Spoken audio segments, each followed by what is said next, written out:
My own mother lied about our flight time just so I'd miss the trip I paid for. From the airport, I called her and asked, "Where are you?" "My family. They're smiling, laughing, posing for photos, having the time of their lives in Florida. My phone buzzes with their vacation videos. But I'm not there. Neither is my daughter. They told me our flight was at 10 a.m. They lied. They knew it left at 8. They wanted me to miss it. They wanted me to be left behind." When I confronted them, my mother just chuckled into the phone, the sound of crashing waves in the background. "Oh, sweetheart, you must have misunderstood. We're already at the hotel." That was the last straw. The very last straw. My name is Jake. I'm 38. The day they abandoned me and my daughter at the airport, I realized something. The family I'd sacrificed everything for saw me as nothing more than a personal ATM. But this time they'd pushed too far. And now they were about to find out what happens when the ATM finally says no. Dallas-Fort Worth International Airport buzzed with its usual chaos. Rolling suitcases. Overhead announcements. The excited chatter of families heading off on vacation. But all of that faded the moment I read the departure board. Flight AA 9832 to Miami. Departure, 8 a.m. Status, closed. Closed. Like a door slammed in my face. "Dad, why won't they let us on the plane?" Olivia asked in her small, worried voice. I looked down at my daughter.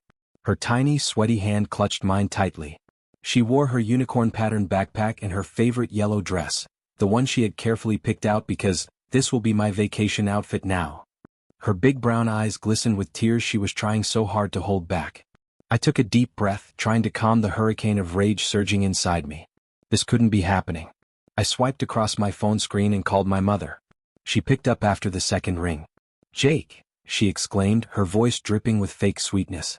In the background, I heard waves crashing, people chatting lazily, laughter, music. They were there. In Florida. Without me. Without Olivia. "Where are you?" I asked, my voice tense. "Oh, we just arrived at the hotel," she replied lightly, as if this wasn't ripping me apart. "Such a shame you didn't make it to the airport this morning." I blinked, stunned. "What are you talking about? You told me the flight was at 10. There was a brief pause. Then a chuckle. "Oh, sweetheart, you must have misunderstood. We left at 8. My heart pounded furiously in my chest. I hadn't misunderstood. They had lied. On purpose. They had left me behind. I pulled up the family WhatsApp group and there it was. A photo. My parents. My sister Emily. Her son playing in the sand, laughing like everything was fine. Like I didn't exist. The fury settled deep inside me, a cold, sharp blade. "Mom, are you telling me you left me out of the trip that I paid for?" She sighed. "Don't be dramatic, Jake. We'll see you when we get back." I didn't think. I hung up. I stood there in the middle of the airport, my phone still in my hand. People rushed past, rolling suitcases behind them, filled with excitement for their own trips. But all I felt was an empty pit in my stomach. "Dad," Olivia whispered. I looked down. My little girl stared up at me, her lips trembling, her tiny hand still holding mine. And that's when I realized something. They hadn't just done this to me. They had done this to Olivia. The lump in my throat turned into something cold, something sharp. "Let's go get some breakfast, sweetheart," I said firmly, stroking her hair. "And then we'll figure things out." But inside something shifted. This was the last time they would make a fool out of me. We had breakfast at a diner near the airport. Olivia stirred her hot chocolate absent-mindedly, staring at the foam as it slowly disappeared. I barely touched my coffee, the anger kept me too wired to eat. "Dad," she finally murmured, her voice trembling, "did they leave us because they don't love us?" I closed my eyes for a second. This was terrible. My daughter shouldn't have to carry this kind of pain. "No, sweetheart, it's not that," I said, forcing myself to smile. "Sometimes people do selfish things. But you and I, we're going to have our own vacation, just the two of us." She nodded, though her little face still looked sad. And in that moment, I made a decision. This wasn't going to slide. I pulled out my phone and started rereading my parents' and Emily's messages about the trip. I couldn't believe I hadn't seen the signs before. 1 month ago, "Karen, don't worry about a thing, sweetheart, we'll handle everything. Just send us the money." "Jake, are you sure I can buy the tickets right now?" "Karen, no, your dad has accumulated miles and Emily found an amazing deal on the hotel. It's better if we handle it." My sister Emily, face blowing a kiss emoji. 2 weeks ago, "Emily, don't forget to send me Olivia's details for the tickets." "Jake, you already have them. I sent them last week." Emily, alright, my bad. Haha. 3 days ago, Jake. What time is the flight exactly? Karen, 10 a.m. Don't worry. Was selfish. I gripped my phone so hard my knuckles turned white. Olivia glanced at me from the corner of her eye, so I forced myself to take a deep breath and relax my shoulders. Then I saw it. Emily had been online a minute ago. Perfect. I typed a message. Jake, Emily, why did you give us the wrong flight time? I saw the 3 dots appear. Emily, don't be so dramatic, Jake. It was a misunderstanding. Misunderstanding? I typed back. Not a chance. Do you even realize what you've done to Olivia? Are you going to explain to her why her own family left her behind? Silence. 2 minutes passed. Then the message that made my blood boil. Emily, you're making a big deal out of this. Relax, we were all exhausted from the trip preparations. We couldn't keep track of everything. I let out a dry laugh. Exhausted? They were exhausted? And I had paid $7,500 for this trip. I looked at Olivia, who was picking at her croissant without much interest. Enough. I pulled out my bank card and, without hesitation, opened my payment app. Cancel automatic transfers to my parents' account. Cancel daycare payments for Emily's son. Cancel the Netflix and Spotify subscriptions still under my name. Goodbye, leeches. I took one last sip of my now cold coffee and smiled at Olivia. How would you like to go to Six Flags this weekend? Her eyes lit up instantly. Really? Of course, I winked. We still have vacation time left and this time we'll spend it however we want. A new message popped up on my phone. Karen, Jake, what happened with this month's transfer? I chuckled under my breath and laid my phone face down on the table. They'd figure it out soon enough. The next day my phone wouldn't stop vibrating. Incoming call, Mom. Incoming call, Dad. Incoming call, Emily. How predictable. I knew exactly why they were calling. They must have realized that the automatic payments had vanished like magic. I didn't answer. I left my phone on the table and kept playing with Olivia at Six Flags. Between laughter, roller coasters, and cotton candy, I realized something. For the first time in years, I felt free. But the peace didn't last long. When we got home that night, I unlocked my phone and saw nearly 40 unread messages in the family chat. Mom, Jake, there's a problem with the bank. This month's transfer didn't go through. Can you check it? Dad, Jake, call me. It's urgent. Emily, Jake, what's wrong with you? The daycare just told me the payment wasn't made. What are you doing? What am I doing? I'm stopping being their personal ATM. I decided it was time to face them, so I dialed my mother's number. She picked up on the first ring. Jake. Her voice was a mix of surprise and fake concern. Sweetheart, I was so worried. Why? I asked coldly. Well, because you didn't send this month's transfer. You know your father and I depend on that. I let out a bitter laugh. Huh. That's interesting, I said sarcastically. I spent the whole day at the amusement park with Olivia and completely forgot I had a family that only calls when they need money. Silence. Thick and tense.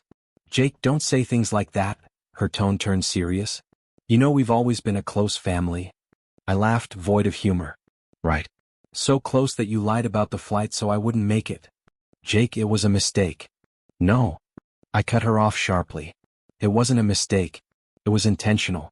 And the worst part isn't what you did to me, it's what you did to Olivia. But sweetheart. Don't call me that when the only thing you care about is my money. Her tone changed in an instant. Jake, how can you say that?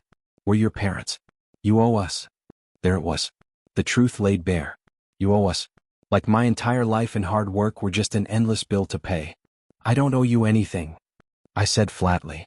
I've been covering your bills for years, paying for Emily's expenses while she lives her best life. But that's over. You can't do this, she shouted, now dropping the act. We're family. Maybe you should have thought about that before betraying me. I hung up before she could come up with another excuse. Less than a minute later, my phone rang again. Emily. What the hell is wrong with you? She snapped as soon as I answered. Nice to hear from you too, Emily. Don't be a smartass, you rude person. The daycare just called saying the payment didn't go through. Are you seriously punishing my son over your issues? I rubbed my forehead, exhausted. It's not my responsibility to pay for your child's daycare. You've been doing it for years, she yelled. So yes, it is your responsibility. No, it was my choice to help. And now I'm choosing to stop. You can't. You can't do this to me. I'm not doing it to you. I'm doing it for me. Because for the first time in years I'm choosing myself. Silence on the other end. Then her voice dripped with bitterness. You know what, Jake? You're an unbearable, selfish man. I smiled calmly. Glad you finally noticed. And I hung up. Minutes later, another call. I took a deep breath before answering. Jake. His voice was steady, measured, the same false authority he'd always used with me. Listen. I know you're upset, but you can't just abandon your family like this. Oh, but it was totally fine when you abandoned me by lying about the flight? That was a misunderstanding. No, it was a choice. Just like my choice to stop supporting you. Jake, we're your parents. And I'm your son. Not your bank account. You can't do this, my father repeated, his tone growing more aggressive. If you abandon us now, we'll never forgive you. I laughed. Wow. And here I thought family was about unconditional love. He let out an angry huff. You're ungrateful. After everything we've done for you. Don't make me laugh, Dad. I was only useful to you once I started making money. You always treated Emily differently and we both know it. Silence. Then a heavy sigh. Don't ever call us again. That's the best thing you've ever said to me. And I hung up. I powered off my phone and sank onto the couch. Olivia was fast asleep in her bed, completely unaware of the war that had just erupted. I stared at the ceiling, feeling something unfamiliar in my chest. Not guilt. Not sadness. Just peace. It was over. And for the first time in a long time I was free. The morning after the silence felt different, like the world was waiting for me to react, but I had no intention of exploding. Not anymore. I got up carefully, not wanting to wake Olivia, and headed to the kitchen. I needed coffee and a moment to think. As the coffee maker dripped steadily, I checked my phone. 27 missed calls. Almost 40 unread messages in the family chat. Not a single, "How are you, son?" Not a single, "Is Olivia okay?" Just demands and complaints. Karen, Jake, there's a problem with the bank. This month's transfer didn't go through. Can you check it? Richard, Jake, call me. We need to talk. Emily, Jake, what on earth is wrong with you? The daycare just told me the payment wasn't made. Have you lost your mind? Lost my mind? No. For the first time in a long time, I was thinking clearly. The coffee maker beeped, pulling me from my thoughts. I poured a cup and before I could even take a sip, another message popped up. Aunt Margaret, Jake, I just talked to your mother. She's hysterical. They can't pay their mortgage this month. She says you need to call her immediately. There it was. Just 48 hours after cutting them off, and they were already feeling the consequences. I sat at the table, cradling my coffee, letting the reality sink in. I had always given them everything, but who had been there for me when I needed help the most? The answer came in the form of a painful memory. 3 years ago it was late at night. I sat in a hospital room, fluorescent lights flickering above me. The sharp scent of disinfectant filled the air, suffocating, but not as much as the reality in front of me. Rachel lay in the hospital bed, her skin pale, her lips dry. Don't make that face, love, she whispered weakly. I took her hand, cold like marble. I can't help it. Yes, you can, she gave me a faint smile. You've always been stronger than you think. I swallowed hard. I didn't want to be strong. I wanted her to live. Olivia needs you, Jake. I need you. Olivia needs you, she whispered. And you're going to do great. The machine beside her started beeping a different rhythm. Everything in my world stopped. I love you, Jake. And then silence. A cold emptiness swallowed me whole, consuming everything. 2 months later, Rachel was gone and I was left alone. Alone with Olivia, a 3-year-old girl who still didn't understand why mommy wasn't coming to tuck her in at night. A broken man who had to pretend to be strong. I ran a hand over my face, trying to rub away the burning in my eyes. Rachel had been right. I had always been strong. But I had never been strong for myself. Until now. The next morning, Olivia walked into the kitchen rubbing her sleepy little eyes. Good morning, princess. Daddy, I dreamed about mommy. My heart stopped for a second. Yeah. What was she doing? Olivia smiled sweetly. She took us to the beach and told me she would always take care of us. I pressed my lips together, fighting the lump in my throat. That sounds beautiful, sweetheart. She nodded and curled up against my chest. That was all that mattered. Not my leech of a family. Not their problems. Just Olivia. Later that day, after taking Olivia out for a walk, I found them. My mother waiting outside my apartment. Beside her, my father, arms crossed, face set in a scowl. Jake, my mother exclaimed, standing up quickly. We need to talk. We have nothing to talk about, I said coldly. I tried to walk past them, but my father stepped in front of me. Don't be like this, son. We're your family. I stared at him. Once, his presence would have made me feel guilty, but not anymore. Let me guess, you can't pay the mortgage, can you? They exchanged uncomfortable glances. Well, yes, my mother admitted. But if you just let us explain, I don't care. My father let out an irritated breath. Jake, listen to me. If you turn your back on us now, don't expect us to be there when you need us. I laughed. My mother looked offended. How can you say that? After everything we did for you. Silence. Where were you when I had to work until dawn, then wake up 3 hours later to take care of Olivia on my own? Silence. Where were you when I was drowning? When I needed help? When Olivia asked about her mother and I didn't know what to say? More silence. They shifted uncomfortably at a loss for words. I looked at them with disdain. Don't start preaching about family now. Family doesn't use their children as ATMs. I stepped toward the door and pulled it open. Oh, and by the way, I turned to face my mother. Sell the new car. You don't need it. Her face fell. I shut the door firmly. And for the first time in years I felt free. The aftermath. The silence in my apartment felt deeper after shutting the door in my parents' faces. I stood there for a few seconds, my hands still resting on the doorknob. No calls. No knocks. No last-ditch attempts to convince me. They knew. They had lost. I took a deep breath and walked into the living room. Olivia sat on the couch hugging her teddy bear. She looked up at me with those big, dark eyes, filled with that childlike curiosity that always disarmed me. Was that Grandma? She asked softly. I sat beside her, running a hand through her curly hair. Yes, sweetheart. Was she mad? I smiled sadly. A little. She tilted her head, thinking. Why are they always mad at you? My chest tightened. I didn't want her to grow up thinking her family had rejected her. But I also couldn't lie to her.